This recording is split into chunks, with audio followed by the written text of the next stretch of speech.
আসসালামু আলাইকুম। আমি আজকে একটি ইনভার্টার কম্প্রেসর কেটেছি, আমাদের স্যারে বলছিল সেই জন্য। তো আমরা এটাকে পর্যবেক্ষণ করার জন্য যে ইনভার্টার কম্প্রেসর ভিতরের সাইড কিরকম হয়। তো এই যে আমাদের ইনভার্টার কম্প্রেসরটা, সিএম ভাই একটু পজিশনটা দেখান। এই উপরের অংশটা হচ্ছে আপনার মেকানিক্যাল অংশ, আর ভিতরটা ওই যে ইলেকট্রিক্যাল অংশ। তো আরেকটা চমক আছে, ইনভার্টার রেফ্রিজারেটর ডিটেক্টর। এটা আজকে আমাদের স্যারের নতুন আনছে আমাদের জন্য, আমরা যাতে এটা দিয়ে সহজেই বুঝতে পারি ফ্রিকোয়েন্সির মান কিভাবে বাড়ায় কিভাবে কমায়। তো আমরা এখন এটা রানিং কম্প্রেসর যেহেতু, তো আমরা এটাকে এখন পাওয়ার দিয়ে নেব। ঠিক আছে, তো আমরা এখন ইলেকট্রিক্যাল পাওয়ার দিব।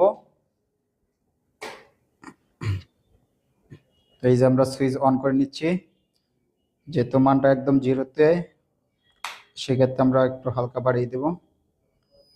বাস, আমাদের কম্প্রেসর অলরেডি রানিং হয়ে গেছে।